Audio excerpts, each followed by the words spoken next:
हाय दोस्तों, welcome to DFE class Deepak free education में आपका स्वागत है। और हम यहाँ पढ़ेंगे जो राशि रस्तोगी मैम की जो बुक रही है, इसमें जो है अजंता के भागों को जो है कि हमने पढ़ना स्टार्ट किया था। तो उसमें जो है कि कुछ पार्ट हमने छोड़ दिया था, जो कि लेक्चर थोड़ा बड़ा हो रहा था, इसलिए हम जो है कि कुछ भाग को छोड़ दिए थे। तो हम लोग उसको भी कंप्लीट करने का प्रयास करेंगे।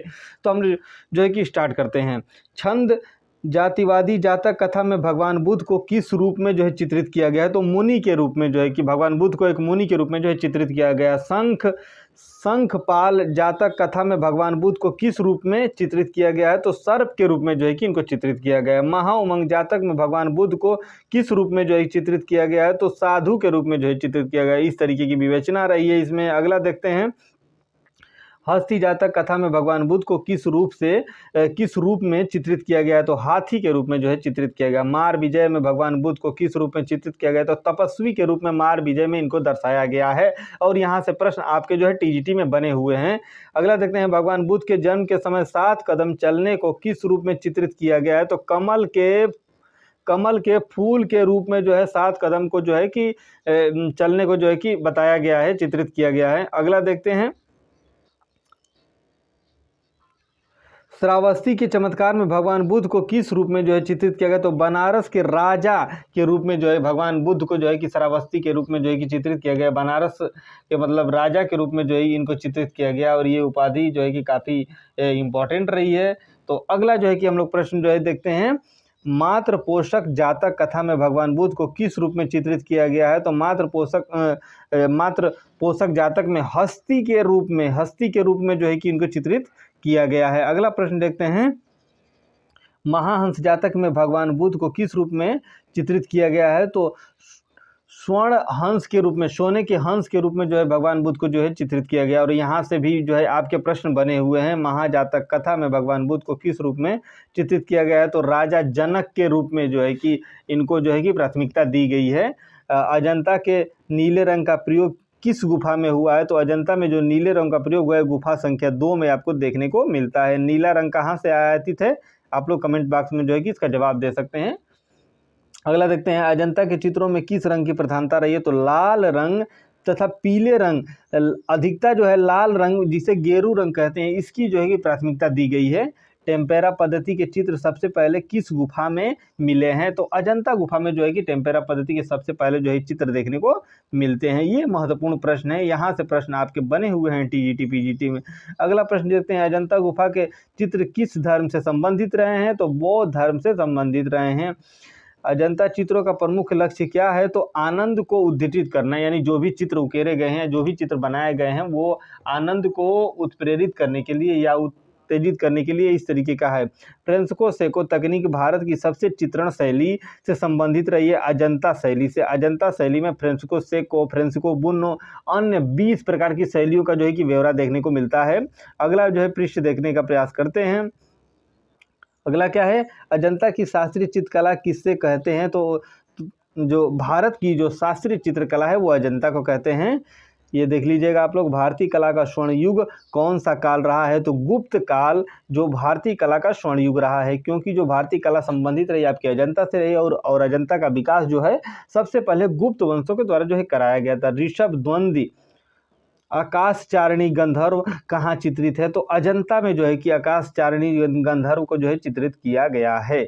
अगला प्रश्न देखते हैं। बुद्ध का परिनिर्वाण किस शारीरिक स्थिति में दिखाया गया है? तो दाहिने करवट में, यानी बुद्ध के क्या आपका परिनिर्वाण से मतलब है बुद्ध की मृत्यु का। और इसको जो है दाहिनी करवट की तरफ लेटे हुए जो है कि मृत्यु की और अग्रसर किया गया है। बुद्ध के परिनिर्वाण को दर्शाने वाली तथा लेटी हुई प्रतिमा नासिक के कन्हेरी के अतिरिक्त और कहाँ बनी है? तो अजंता और पोलोनुरुआ में।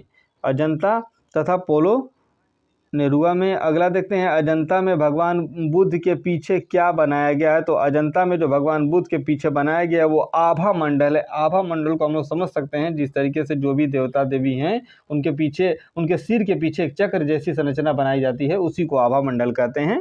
तो उस समय के लोग भगवान बुद्ध को जो है कि ये प्राथमिकता देते थे भगवान के रूप में। अजंता की गुफा किस दिशा में तथा किस दिशा की ओर बनी है? तो पूर्व से पश्चिम की ओर बनी है।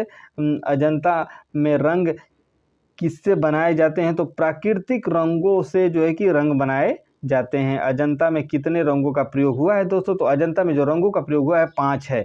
लाल है, पीला है, नीला है, काला है और सफ़ेद है। इन 5 रंगों का खूब प्रयोग हुआ है। अजंता में कौन रेखाओं का प्रयोग हुआ है? तो लयनात्मक जो रेखा का प्रयोग देखने को मिलता है। बोध कला का समय, जो बोध कला का जो समय रहा है वो 50 ईस्वी से 700 ईस्वी के समय का जो है बोध कला का जो है कि समय बताया गया है। अगला देखते हैं, वास्तुकला, मूर्तिकला, चित्रकला का संगम किसमें दिखाया गया? तो अजंता में तीनों देखने को मिलता है। गुफा संख्या 26वीं में जो है कि मूर्तिकला, अब बाकी जो भी इस तरीके से जो भी गुफाएं बनी हैं वास्तुकला, और जो भी उन पे चित्र उत्कीर्ण किए गए हैं वो चित्रकला से संबंधित रहे। तो अजंता में इन तीनों का ब्यौरा जो है देखने को मिलता है। अजंता गुफा कितनी ऊंची पहाड़ी पर है? तो लगभग 250 फीट ऊंची पहाड़ी के ऊपर है। सर्वप्रथम अजंता पर लेख किससे प्राप्त हुआ है? तो विलियम एरिक्सन ने 1822 में बॉम्बे लिटरेसी ऑफ सोसाइटी में जो है कि इसको प्रकाशित किया था, और ये पहला लेख रहा है इसका, ये बहुत महत्वपूर्ण लेख था। अगला देखते हैं, ग्रिफिथ महोदय ने अजंता के चित्र के रेखा को किस रंग में बनाया है? तो लाल रंग में बनाया है। तथा अजंता गुफाओं का निर्माण किस नमूने का घोतक है? तो मौर्यकालीन काष्ठ भवन निर्माण का नमूना है। अजंता की कौन सी गुफा सबसे बाद में चित्रित हुई? तो पहली गुफा जेम्स फर्ग्यूसन के अनुसार पहली गुफा जो है सबसे बाद में चित्रित की गई है। आखिरी गुफा सबसे पहले चित्रित की गई। इस तरीके की प्राथमिकता वहाँ दिखाई गई है। अगला पृष्ठ देखते हैं, अजंता में लेपिस लाजुली लाल रंग कहाँ से आयातित किया गया? तो लेपिस लाजुली को यहाँ नीला लिखना चाहिए, लाल रंग नहीं लिखना चाहिए, मिसप्रिंट हो गया है। तो आप लोग जो है फारस से आयातित किया गया था। अगला देखते हैं, किन क्षत्रियों के शीर्ष कला हर्मिका वाला पाषाण स्तूप किस गुफा में है? तो 9वीं गुफा में हर्मिका वाला पाषाण स्तूप दिखाया गया है, और ये इंपॉर्टेंट है। देखिए, खम्भे से एक चित्र है और ये खम्भे से एक प्रश्न है, और ये प्रश्न आपके 2 बार जो है कि पूछे गए हैं, ये इंपॉर्टेंट भी है। 9वीं गुफा में कितने खम्भे हैं? देखिए ये प्रश्न है, और 23, और ये इंपॉर्टेंट है आपका, क्योंकि यहाँ से आपके प्रश्न बने हुए हैं, क्योंकि और किसी में जो है कि खम्भे या इसका अंकन नहीं दिखाया गया 9वीं गुफा के अतिरिक्त। तो ये आप लोग याद रखिएगा, ये इंपॉर्टेंट है। स्तूप पूजा का प्रसिद्ध चित्र किस गुफा में है? तो 9वीं गुफा में 16वीं जो 9वीं जो गुफा है उसमें 16 व्यक्तियों का समूह जो पुजारी है, और चित्र 10वीं में भी 17वीं गुफा का जो है कि अंकन देखने को मिलता है। तो इन दोनों को देखिएगा, यह चित्र 10वीं और 17वीं गुफा में भी है। जो 9वीं गुफा में है, जो 16 व्यक्तियों का एक समूह दिखाया गया है पुजारी दल के साथ, वो आपका 10वीं और 17वीं दोनों गुफा में है। तो ये आप लोग याद रखिएगा। अगर इस तरीके से प्रश्न बन जाए और आपका जो है कि 9वीं गुफा ना ऑप्शन दिया हो, 10वीं या 17वीं गुफा हो, तो आप लोग उसको ट्रिक करिएगा। अगला देखते हैं, नाग पुरुष अजंता की किस गुफा में चित्रित है? तो नाग जो पुरुष रहा है वो 9वीं गुफा में जो है चित्रित किया गया है। 10वीं गुफा किस काल में बनी है? तो आंध्र सातवाहन काल में 200 ईस्वी पूर्व में जो कि बनी थी। बरक की कथा किस गुफा में है? तो 16वीं गुफा में बरक की कथा का पूरा ब्यौरा आपको देखने को मिलता है अच्छे तरीके से। बुद्ध की पाठशाला किस गुफा में है? तो 16वीं गुफा में है। इस समय कौन सी गुफा सबसे अच्छी हालत में है? तो 17वीं जो गुफा है इसमें सर्वाधिक चित्र भी थे, और ये इस समय अच्छी कंडीशन में अभी भी है। इस पर जो है कि भारतीय गवर्नमेंट द्वारा जो है कि 1908 में क्यूरेटर जो है कि इस पर जालियाँ लगाएगी और क्यूरेटर नियुक्त किए गए हैं, इसके वजह से जो है कि ये बची हुई है। महाकवि जातक कथा में बुद्ध किस रूप में चित्रित किए गए हैं? तो बोधिसत्व रूपी बंदर के रूप में 17वीं गुफा में जो है बुद्ध को चित्रित किया गया है। सिंहल की कथा में सिंहन वादल की जो कथा रही है, बुद्ध को किस रूप में जो है कि चित्रित किया गया है? तो सफ़ेद घोड़े और 17वीं गुफा में है। सफ़ेद घोड़े का अंकन दिखने में बुद्ध, और यहाँ से एक और प्रश्न बनता है कि बुद्ध का जो घर छोड़ना मतलब छोड़ना, वो किसका गृह त्याग, वो किसका प्रतीक रहा है? तो घोड़े को माना जाता है, क्योंकि वो घोड़ा ही था जिसकी बुद्ध जब अपना जो गृह त्याग करने के बाद जो है घोड़े की मृत्यु हो गई थी। अगला देखते हैं, मृग जातक कथा में बुद्ध को किस रूप में चित्रित किया गया है? तो सुनहरे मृग के रूप में 17वीं गुफा में। अगला देखते हैं, 2 बाएं अंगूठे वाली रमणी किस गुफा में चित्रित है? तो दूसरी गुफा में जो है चित्रित किया गया है। पूर्वक इंद्र की प्रेम जो पूर्वक इंद्र की प्रेम कथा किस गुफा में है? तो दूसरी गुफा में है। अजंता गुफा को सर्वप्रथम किसने देखा? तो फैयान ने, तत्पश्चात हेंगसांग। फैयान के बाद हेंगसांग जो चीनी यात्री था वो भारत आया, उसने जो है कि इसको गुफा को सर्वप्रथम जो है कि देखा था। अजंता में सर्वप्रथम किस गुफा का निर्माण हुआ है, इसको हम लोग देख लेते हैं। और ये महत्वपूर्ण है क्योंकि जो अजंता की जो 10वीं गुफा रही है उसका सर्वाधिक जो सबसे पहले निर्माण काल माना जाता है। अजंता की किस गुफा में स्वर्ण रंग का प्रयोग हुआ है, तो 10वीं गुफा में जो स्वर्ण रंग का प्रयोग करता है। ये दोनों प्रश्न बहुत इंपॉर्टेंट है क्योंकि और जो एक 26वीं गुफा है जिसमें मूर्ति मिली है, ये भी इंपॉर्टेंट है क्योंकि यहाँ से अब जो है नई चीज़ों नए पैटर्न पे 2016 और 21 में जो भी एग्ज़ाम हुए हैं वो पुरानी फैक्ट को छोड़ के जो नई फैक्ट है उसको पकड़ रहा है। तो यहाँ से प्रश्न आपके जो है कि मिल सकते हैं। यहाँ पे एक महत्वपूर्ण प्रश्न जो है कि महत्वपूर्ण एक फैक्ट दिया हुआ है और इसको जो है हम लोग थोड़ा देख लेते हैं। तो क्या कह रहा है ये, कुछ महत्वपूर्ण जो तथ्य हैं। पहला कह रहा है कि बौद्ध धर्म के संस्थापक तो गौतम बुद्ध थे। आप सब लोग को पता होगा गौतम बुद्ध का जन्म तो 563 में कपिलवस्तु के लुम्बिनी नामक स्थान पर हुआ है। इनके पिता का नाम क्या था, तो सुधोधन, तथा माता का नाम क्या था, तो माया देवी था। ये भगवान बुद्ध का ही ब्यौरा जो है कि यहाँ पे दिया हुआ है, तो इसको आप लोग जल्दी जल्दी जो है कि वन लाइनर चीज़ है तो एक बार में पढ़ लेते हैं। इनके बचपन का नाम सिद्धार्थ था, ठीक है। इनकी पत्नी का नाम यशोधरा तथा पुत्र का नाम राहुल था, ठीक है। सांसारिक समस्याओं में व्यथित होकर सिद्धार्थ ने 29 वर्ष की अवस्था में अपना गृह त्याग दिया था। 29 वर्ष में वो अपना घर छोड़ आए थे। अगला देखते हैं, गृह त्याग करने के बाद सिद्धार्थ ने वैशाली के आलार कालम में जो है कि असंख्य दर्शन की शिक्षा ग्रहण की थी। मतलब आलार कालम के मतलब वैशाली जब गृह त्याग दिए थे तो वैशाली में आलार कलाम के दृढ़ दर्शन में जो है कि इन्होंने शिक्षा जो है ग्रहण की थी। और सिद्धार्थ के जो प्रथम गुरु माने जाते हैं वो आलार कलम ही माने जाते हैं। आप लोग जो है कि इनको याद रखिएगा, यहाँ से प्रश्न आए नहीं हैं लेकिन आ सकते हैं। सिद्धार्थ को 35 वर्ष की अवस्था में फल्गु नदी के किनारे पीपल वृक्ष के नीचे ज्ञान प्राप्त हुआ था, वह बोध गया कहलाता है। बुद्ध ने अपना प्रथम उपदेश सारनाथ ऋषभ पंतम में दिया है। बुद्ध ने अपना उपदेश पाली भाषा में दिया है, ये भी महत्वपूर्ण है। अगला देखते हैं, बुद्ध ने अपने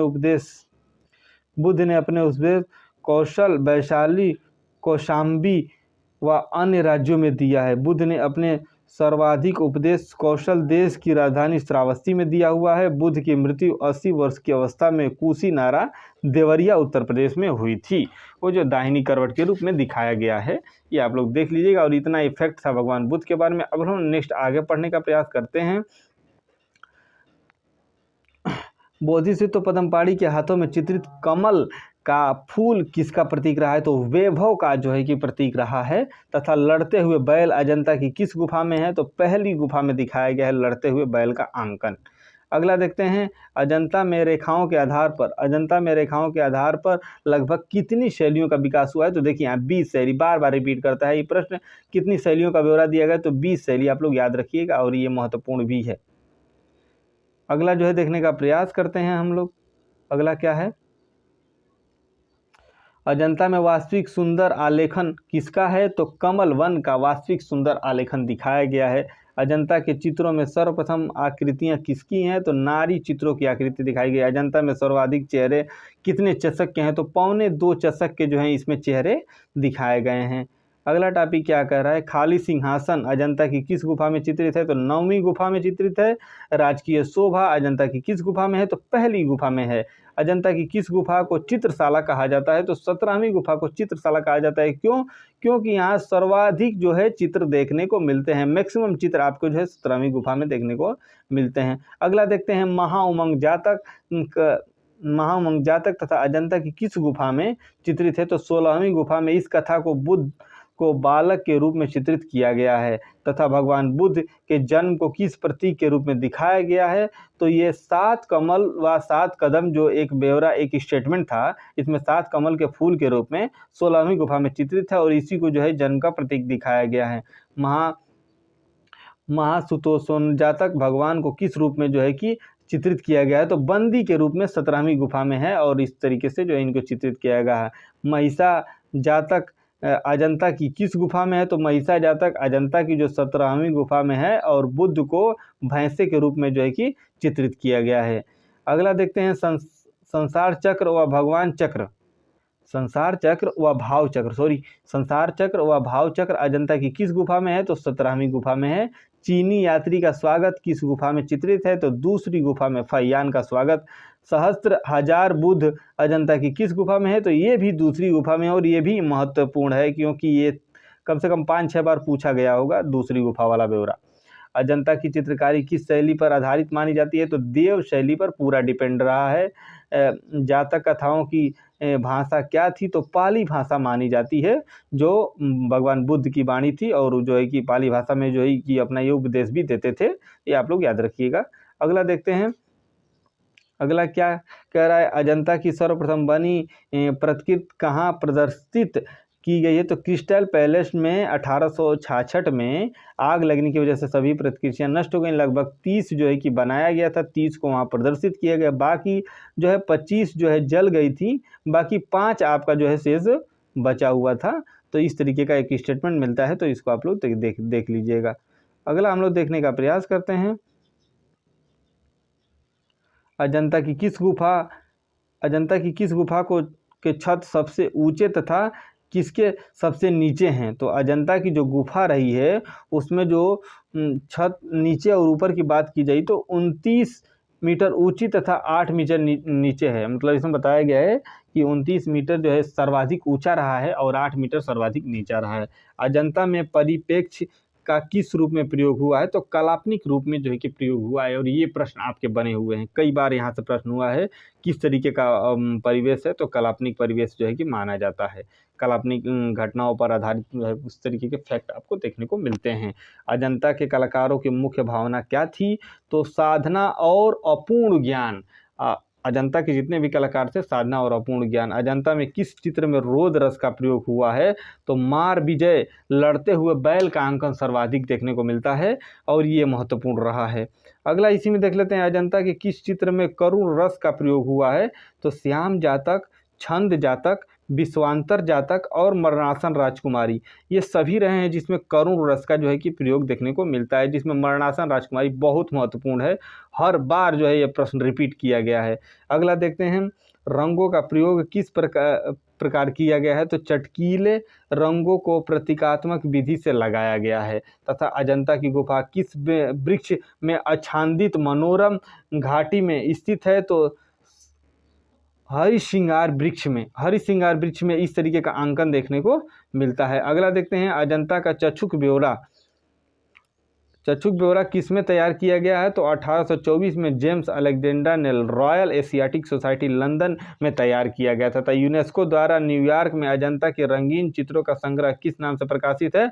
तो 1954 में द पेंटिंग ऑफ अजंता केव के नाम से एक स्टेटमेंट है, और इसी नाम के द्वारा जो है कि प्रकाशित किया गया था 1954 में। ये आप लोग याद रखिएगा। और क्या नाम है? पेंटिंग ऑफ अजंता केव। अगला जो है प्रश्न देखते हैं, किस गुफा में वृक्षों तथा फलों का अंकन किया गया है? तो 9वीं गुफा में वृक्षों फलों का अंकन देखने को मिलता है। अजंता की बाई भित्ति पर 4 दृश्य कौन कौन से हैं?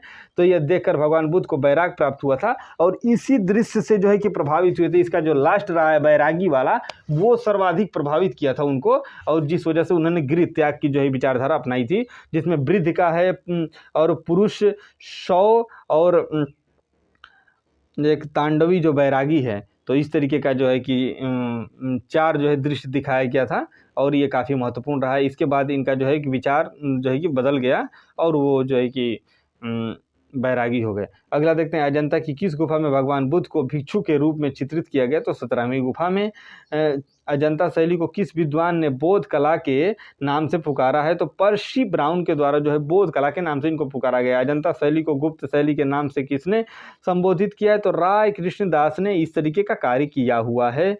अजंता, अगला देख लेते हैं क्या है, ये टॉपिक खत्म होने वाला है। अजंता शैली को गुप्त शैली के नाम से किसने संबोधित किया? तो राय कृष्णदास ने। अजंता गुफा में अधिकतर नारी अर्धनग्न के रूप में चित्रित किए गए इन चित्रों में सबसे किसके दर्शन होते हैं? तो शालीनता के दर्शन होते हैं। इसी के साथ जो है ये टॉपिक समाप्त होता है। अजंता पूरा कंप्लीट हो गया। चिंतन वासल को हम लोग अगले टॉपिक में पढ़ेंगे नेक्स्ट लेक्चर में। तो इसी के साथ जो है क्लास को समाप्त करते हैं। दोस्तों लाइक कमेंट करते रहिए, दोस्त मित्र को शेयर करते रहिए और पढ़ते रहिए, और मैक्सिमम रिवीजन करते रहिए। जितना रिवीजन करेंगे उतना अच्छा तैयारी, नो रिवीजन नो तैयारी। जितना रिवाइज करेंगे उतना चीज़ें बेहतर होती जाएंगी। तो अजंता वाले पार्ट को कंप्लीट पढ़ा दिया गया है, बाकी चिंतन वासल को नेक्स्ट डे में जो है कि पढ़ाया जाएगा।